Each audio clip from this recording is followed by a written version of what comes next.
ایک اور بات یہاں پتہ چلی کہ یہ بھی تھوڑا حیا کے خلاف مسئلہ ہے، لیکن آج کی نئی نوجوان نسل جو ہے اس میں بہت زیادہ مبتلا ہو رہی ہے، جس کو اورل سیکس کہا جاتا ہے. اور میں نے جیسے عرض کیا کہ شرعی مسائل میں چاہیے اور اس کو بیان کرنا یہ ہماری ذمہ داری ہے. تو یہ چیز بھی انگریزی فلموں سے اور فحش فلموں سے ہماری نئی نسل میں بہت تیزی سے سرایت کر رہی ہے، اور لوگ اس بارے میں علماء سے بہت زیادہ مسائل پوچھتے ہیں، خواتین بھی پوچھتی ہیں جو اس میں مبتلا ہے. تو اس کا بھی مسئلہ یاد رکھیں کہ اللہ تعالیٰ نے حالت حیض میں زوجہ سے ہم بستری کو حرام قرار دیا کیونکہ اس میں گندگی ہے. باپ دیکھیں کہ وہ گندگی اس درجے کی نہیں ہے جتنی اورل سیکس میں گندگی ہوتی ہے.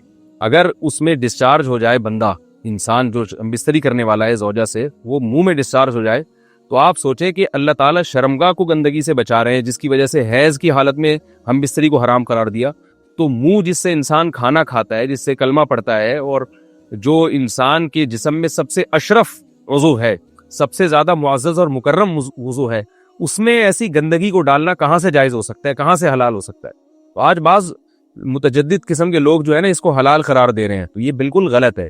تو یہ بات خوب ذہن میں رکھیں کہ اورل سیکس کے ذریعے اپنی خواہش کو پورا کرنا اس طور پر کہ ڈسچارج ہو جائے انسان عورت کے منہ میں، بیوی کے منہ میں، یہ بالکل حرام ہے، بالکل ناجائز ہے.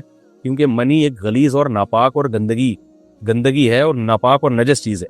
بعض حضرات یہ کہتے ہیں کہ منی پاک ہے، مگر یاد رکھیں منی کے پاک ہونے کے دلائل مضبوط نہیں ہیں، منی کے ناپاک ہونے کے دلائل بہت مضبوط ہیں. سب سے پہلی دلیل قرآن مجید میں آتا ہے الم نخلقکم من ماء مہین، ہم نے تمہیں غلیظ اور پلید پانی سے پیدا کیا، ذلیل پانی سے پیدا کیا ہے. تو اس میں بھی اشارہ ہے کہ منی ناپاک چیز ہے. دوسری بات یہ کہ حدیث میں آتا ہے کہ کنت افرق المنی من ثوب رسول اللہ صلی اللہ علیہ وسلم ثم یصلی فیہ. حضرت عائشہ رضی اللہ تعالی عنہ فرماتی ہیں کہ رسول اللہ صلی اللہ علیہ وسلم کے کپڑوں پر اگر منی لگی ہوتی تھی، صحیح بخاری کی حدیث ہے، میں اس کو کھرچ کے صاف کرتی تھی، پھر آپ صلی اللہ علیہ وسلم اس میں نماز پڑھا کرتے تھے. اب بعض حضرات نے یہاں سے استدلال کیا ہے کہ منی اگر ناپاک ہوتی تو حضرت عائشہ اس کو دھوتی، کھرچ کے صاف کرنا اس کی علامت ہے کہ منی پاک ہے. لیکن یہ بات غلط ہے. اگر منی پاک ہوتی تو حضرت عائشہ کو کھرچنے کی ضرورت نہیں تھی. بات یہ ہے کہ وہ نجاست جس کا ایک باقاعدی جسم ہوتا ہے اور وہ کھرچ کے جسم سے یا کپڑوں سے الگ ہو سکتی ہے، تو اس نجاست کو پاک کرنے کا طریقہ یہ ہے کہ اس کو کھرچ دیا جائے. ناپاک تھی تبھی تو حضرت عائشہ رضی اللہ تعالی عنہ اس کو باقاعدہ کھرچ رہی ہیں اور دور کر رہی ہیں. اور گیلی منی کو یہ ثابت ہے کہ حضرت عائشہ رضی اللہ تعالی عنہ آپ صلی اللہ علیہ وسلم کے کپڑوں سے دھویا کرتی تھی اور آپ صلی اللہ علیہ وسلم اس میں نماز پڑھا کرتے تھے. حضرت عمر رضی اللہ تعالی عنہ کے دور میں کسی شخص کو اطلام ہوا تو اس نے اپنے پورے جو ہے نا وہ کپڑے دھوئے، تو حضرت عمر نے اس کو منع کیا، فرمایا کہ اتنا کافی تھا کہ اس جگہ کو تم دھو لیتے. تو اس میں بھی حضرت عمر اس کو باقاعدہ دھونے کا حکم دے رہے ہیں. کسی بھی صحابی نے اعتراض نہیں کیا کہ یار یا امیر المومنین آپ ان کو دھونے کا حکم کیوں دے رہے ہیں، منی تو پاک ہے. تو منی کے جو ناپاک ہونے کے دلائل ہیں وہ بہت مضبوط ہیں. باقی اس کو جو کھرچنے کا حکم ہے وہ اس لیے کہ منی کے پاک جو اگر خشک ہو جائے تو وہ کھرچ کے بھی پاک ہو جاتی ہے، اس کو پھر دھونا ضروری نہیں ہوتا. اس کی مثال ایسے جیسے حدیث میں آتا ہے، صحابہ کرام فرماتے ہیں کہ ہمارے تلواروں میں دشمن کا خون لگا ہوتا تھا تو ہم اس کو زمین پہ اچھی طرح رگڑ کے اسی کو لٹکا کے نماز پڑھتے تھے. تو دیکھیں خون بھی ایسی چیز ہے کہ جو سوکھنے کے بعد اس کی ایک پاپڑی سی جم جاتی ہے. تو حالانکہ خون کو بھی ناپاک مانا جاتا ہے، جمہور علماء کے یہاں خون ناپاک چیز ہے، لیکن صحابی کیا کر رہے ہیں، اس کو رگڑ کے زمین پہ اور جو اس کو اچھی طرح رگڑ کے جب اس کا اثر زائل ہو گیا تو اسی کو لٹکا کے نماز پڑھ رہے ہیں. تو جیسے خون ناپاک ہونے کے باوجود رگڑنے سے پاک ہو جاتا ہے، اگر کسی ایسی چیز پہ لگا ہو جو لوہے یا ایسی سخت چیز پہ، تو ایسے ہی منی اگر کپڑوں پہ لگی ہو، خشک ہو جائے تو اس کو اچھی طرح جب کھرچ دیا جائے تو وہ پاک ہو جاتی ہے. لیکن اس سے یہ ثابت نہیں ہوتا کہ منی پہلے سے ہی پاک ہے. ایک اور دلیل منی کے ناپاک ہونے کی یہ ہے کہ جو مدی ہے، ٹرانسپیرنٹ پانی جو مرد کے جسم سے نکلتا ہے، وہ اگر جسم سے نکل جائے تو وضو فرض ہو جاتا ہے، اور منی نکل جائے تو غسل فرض ہوتا ہے. اب یہ کیسی بات ہے کہ مدی کے نکلنے سے جس سے وضو فرض ہو رہا ہے وہ تو ناپاک ہے، اور منی نکلنے سے جب غسل فرض ہو رہا ہے بڑی والی طہارت، تو اس کو ہم پاک قرار دیں. اس لیے امام ابو حنیفہ رحمہ اللہ تعالیٰ کا مذہب منی کے بارے میں کہ یہ نجاست غلیظہ ہے، اور امام مالک کا بھی یہی مذہب ہے. یہ مذہب بہت دلائل کے لحاظ سے قوی ہے. تو اس لیے عورت کے منہ میں ڈسچارج ہونا یہ بالکل حرام ہے، ناجائز ہے، گندگی ہے. اسلام میں اس کی قطعاً اجازت نہیں ہے. اور اگر ان ائمہ کا مذہب لیا جائے جو منی کو پاک سمجھتے ہیں، اس لیے میں یہ عرض کر رہا ہوں کہ بعض حضرات نے اس پہ فتویٰ دیا ہے کہ یہ چونکہ پاک ہے لہذا اگر یعنی کوئی شخص منہ میں بھی ڈسچارج ہو جائے تو یہ بھی جائز ہے. یہ 100% غلط فتویٰ ہے. اس لیے کہ جو حضرات اس کو پاک کہتے ہیں وہ بھی اس کو خبائث میں داخل کرتے ہیں، حرام چیزوں میں داخل کرتے ہیں. اس کا کھانا یا اس کا منہ میں ڈالنا وہ بھی جائز نہیں کہتے. تو اس لحاظ سے بھی یہ ناجائز ہے اور بہت ساری بیماریوں کا ذریعہ بھی ہے. دوسرا مسئلہ یہ ہے کہ اگر کوئی ڈسچارج نہیں ہوتا اورل سیکس کے ذریعے تو اس کا شرعی حکم کیا ہے؟ تو اس کا حکم یہ ہے کہ یہ انتہائی سخت درجے کا مکروہ ہے، ناپسندیدہ عمل ہے. اور اس کے سخت درجے کے مکروہ اور حرام نہیں ہے لیکن بہت زیادہ ناپسندیدہ اور شریعت کے مزاج کے بالکل خلاف ہے. اور اسلامی کلچر میں اس کا کوئی تصور نہیں تھا. یہی وجہ ہے کہ فقہائے کرام کے ہاں اس چیز کا تذکرہ بہت ہی محدود پیمانے پر ملتا ہے. یہ اس کی علامت ہے کہ مسلمان معاشرہ اس چیز سے بالکل بھی واقف نہیں تھا کہ یہ کیا ہوتا ہے. تو یہ چیز غیروں سے آئی ہے، غیر مسلموں سے ہمارے معاشرے میں، جو ان کی موویز دیکھ دیکھ کے، فوش فلمیں دیکھ دیکھ کے نوجوانوں میں اس چیز نے سرایت کیا. ورنہ یہ انسان طبی طور پر اس عمل سے بہت زیادہ نفرت کرتا ہے. کوئی بھی شریف الطبع آدمی ذہنی طور پر اس کے لیے تیار نہیں ہوگا. تو میں پھر بھی یہ کہہ رہا ہوں کہ بہرحال علماء اس کو ناجائز اور حرام نہیں سمجھتے، اس لیے کہ میاں بیوی ایک دوسرے سے جس طرح سے چاہیں استمتاع کر سکتے ہیں، لیکن سخت ناپسندیدہ بہرحال ہے اور مکروہ چیز ہے اور اس قابل نہیں ہے کہ اس کی حوصلہ افزائی کی جائے. یہ اس کے بارے میں ہے کہ جب یعنی جو ہے وہ ادخال کیا جائے اس فم کے اندر، اس جو ہے مرد اس میں باقاعدہ جو ہے وہ تلذذ حاصل کرے. اگر ایسا نہ ہو بلکہ باہر سے استمتاع کیا جائے، جیسے بعض جگہ ایسا ہوتا ہے کہ کیا نام ہے، عورت کو اس چیز سے گھن آتی ہے کہ وہ اپنے منہ میں اس گندگی کو لے کر جائے، تو پھر بعض شوہر زوجہ کو مجبور کرتے ہیں کسنگ وغیرہ پر. تو یہ کم درجے کی کراہت ہے، یعنی یہ بھی ناپسندیدہ تو ہے مگر یہ اس درجے کا مکروہ، اس درجے کا ناپسندیدہ نہیں ہے. دوسری بات یہ کہ یہ جو میں نے پوری ڈیٹیل بیان کی ہے، یہ اس صورت میں ہے اس کے مکروہ اور ناپسندیدہ ہونا کہ عورت اس کے لیے ذہنی طور پر آمادہ ہو. یہ بات خوب یاد رکھیں، اگر عورت کو اس عمل سے گھن آتی ہے تو پھر مرد بیوی کو اس کام پر مجبور ہرگز نہیں کر سکتا، کیونکہ یہ نکاح کے جو ایگریمنٹ ہے، مقتضیات ہیں، اس کے خلاف ہے. یعنی یہ اس میں داخل نہیں ہے. عورت اپنے آپ کو ہم بستری سے تو نہیں روک سکتی، مرد جب چاہے گا بیوی سے ہم بستری کر سکتا ہے، عورت کو اجازت نہیں ہے.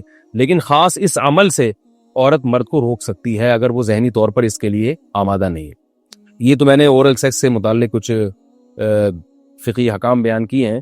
دوسری بات یہ، اس کا بھی مسائل پوچھے جاتے ہیں کہ بعض مرد اپنی زوجہ کو مجبور کرتے ہیں غیر فطری طریقے سے ہم بستری کرنے پر، پچھلے راستے پر ہم بستری کرنے پر. تو یہ بات یاد رکھیں کہ ایسی صورت میں عورت پر اصل حکم یہی ہے کہ وہ ایسے مرد سے طلاق لے لے اور اس کو اپنے قریب نہ آنے دے، کیونکہ اس میں نقصان یہ ہوتا ہے کہ اگر عورت اس کام کی مرد کو اجازت دے دے تو کچھ وقت کے بعد اس کی اپنی نیچر تبدیل ہو جاتی ہے، اپنی فطرت بدل جاتی ہے اور اسے اس غیر فطری کام میں لذت آنا شروع ہو جاتی ہے. تو اپنے آپ کو گندگی سے بچانا یہ بہت ضروری ہے. اور اگر وہ یہ سمجھتی ہے کہ طلاق کے بعد اس کے دوبارہ نکاح نہیں ہوگا، اس کی زندگی تباہ نہیں ہوگی، تو پھر سخت مجبوری میں اگر مرد اس کو دھمکیاں دیتا ہے مارنے کی یا طلاق کی، تو ایسی مجبوری میں پھر اللہ کی رحمت سے امید ہے کہ گناہ صرف مرد کے کندھوں پر ہوگا.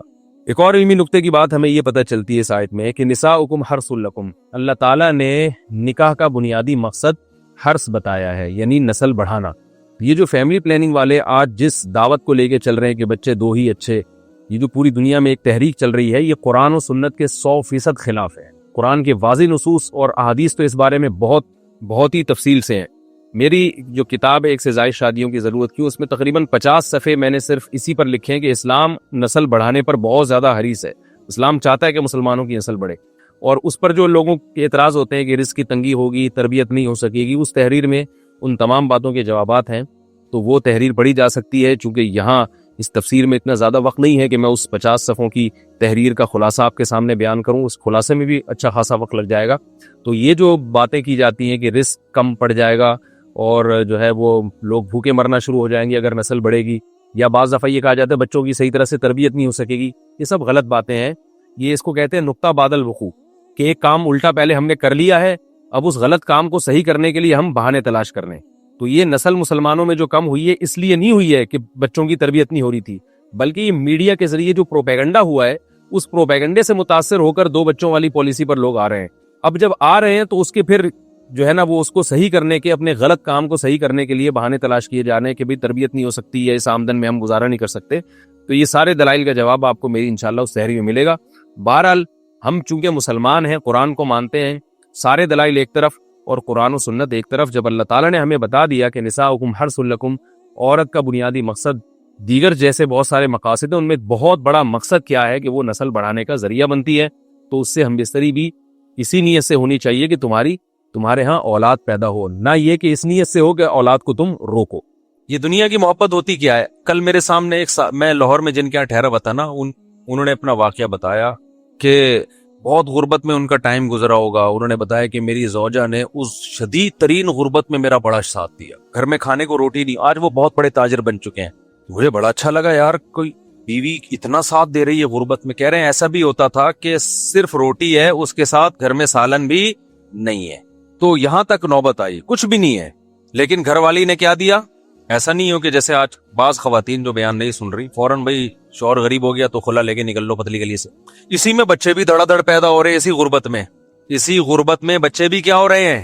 اللہ پہ توکل بھی ہے نا، حالانکہ وہ کوئی زیادہ کوئی مولانا بھی نہیں ہے، کوئی ایسا بھی نہیں کوئی بہت زیادہ دیندار سمجھے جاتے ہوں. ایسی نارمل ایک تاجر ہے، بزنس مین ہے، اولاد بھی نہیں روکی، گھر میں کھانے کو روٹی نہیں ہے، بچے بھی پیدا ہو رہے ہیں. کہ کھلانے والا کون ہے؟ اللہ. دیکھو قیامت کے دن پتہ چلے گا اللہ کی نظر میں کون اچھا تھا کون برا تھا.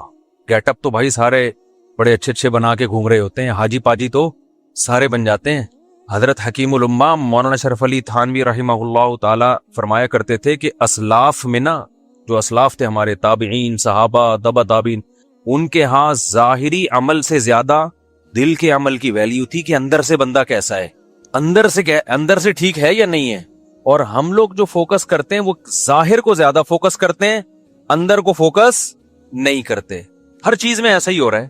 جب ہم مانتے ہیں کہ خدا ہے، رزق اس کے ہاتھ میں ہے، اور وہ منع کر رہے ہیں نسل روکنے سے کہ غربت کے خوف سے نسل مت روکو، تو مان لو یار وہ وہی کھلاتا ہے. اوپر سے بولنے والے آپ کو مارکیٹ میں بہت ملیں گے، لیکن یہ اوپر سے ہی ہے، یہ جملہ نیچے نہیں اترتا. اور اس کے پھر صرف اولاد کے روکنے پہ اثرات نہیں آتے، باقی زندگی میں بھی اس کے اثرات آتے ہیں. اولاد کا روکنا تو ایک اس کا اثر ہے جو ظاہر ہو رہا ہے، باقی جگہوں پہ بھی کنجوسی نظر آئے گی، اللہ پہ توکل نظر نہیں آئے گا. کیونکہ جب توکل نہیں ہے تو پھر کہیں بھی نہیں ہوتا ہے تو سب جگہ ہوتا ہے. سمجھتا نہیں ہے نا بات کو. تو انہوں نے مجھے بتایا کہ میرے ایسے حالات تھے اور اس طرح بچے بھی پیدا ہو رہے ہیں اور بیوی بھی نہ نسل روک رہی ہے اور ساتھ دے رہی ہے. اور اس غربت میں کہتے ہیں جب پیسہ آنا شروع ہوا، بہت محنت کی انہوں نے، تو بیوی کیا کہہ رہی ہے، آپ کے بھائی غریب ہیں، آپ ان کو سپورٹ کریں. میں نے کہا یار ایسی خاندانی بھابی، یار ایسی خاندانی عورتیں مارکیٹ میں مرد نہیں ہیں. عورتیں کہیں ہماری برائی کر رہے ہیں، مرد کون سا ایسا خاندانی ہے؟ مثال دے رہا ہوں میں، ان کی تو بیگم ایسی خاندانی تھی نا. کہہ رہے ذرا سے پیسے آنا شروع ہوئے تو میرے بھائی سارے غریب تھے، تو میری گھر والی نے کہا کہ آپ کیا کریں، ان کو سپورٹ کریں. کہہ رہے میں نے ان کو سپورٹ کرنا شروع کیا، سب کو کاروبار میں لگایا، زمینیں لے کے دی. آج اللہ نے اچھا بچے بھی سارے، اب جب پیسہ آیا تو جیسے جیسے بچے بڑے ہوتے گئے سارے بڑی بڑی یونیورسٹیوں میں ہی پڑھ رہے ہیں. کل رات میں ان کے بچوں کے ساتھ ہی بیٹھا ہوا تھا، ہم 3-3:30 بجے جا کے، بلکہ میرا فجر کی اذان ہو گئی تھی، بیٹھا ہوا تھا. مجھے ایسا اچھا لگ رہا تھا ان کے ساتھ. وہ بچوں کی باتیں بھی بڑی ٹائٹ، بڑی بڑی یونیورسٹیوں میں پڑھ رہے ہیں اور مسائل کیا پوچھ رہے ہیں، سارے دین کے مسائل، کہ اپنے دین کی ہم یونیورسٹی میں حفاظت کیسے کریں، لڑکیوں سے میل جول سے کیسے بچیں ہم. تو میں نے کہا یار ایجوکیشن میں بھی آگے ہیں، اخلاقیات میں بھی تربیت بھی ہو گئی، پیڑ بھی بھر گیا، اور قد بھی ایسے لمبے تڑنگے سے نا ایسے لمبے. تو میں اصل میں تو بچوں کے لیے نہیں بتا رہا تھا، اصل میں تو یہ کہ میں نے کہا یار اب دیکھو یہ خاتون ہے، شوہر سے کیسی وفا کر رہی ہے، گزارا کیا غربت میں، اس کے بعد جب پیسہ آنا شروع ہوا تو اس نے کہا بھئی جو میرے مقدر کا ہے وہ تو اللہ مجھے کھلا رہا ہے. کہ بیگم کا بیان کیا تھا، انہوں نے خود بتایا کہ جو میرے مقدر کا ہے اللہ مجھے، بھئی جب پیسہ آتا ہے تو گھر میں لائف سٹائل تو اچھا ہو ہی جاتا ہے، تو ہمارا تو ہو ہی گیا نا بھئی، ہمیں تو اچھا مل رہا ہے، ایئر کنڈیشن بھی گھر میں لگ گیا، گھر بھی اچھا مل گیا. اب سپورٹ کس کو کریں؟ بھائیوں کو سپورٹ کریں آپ.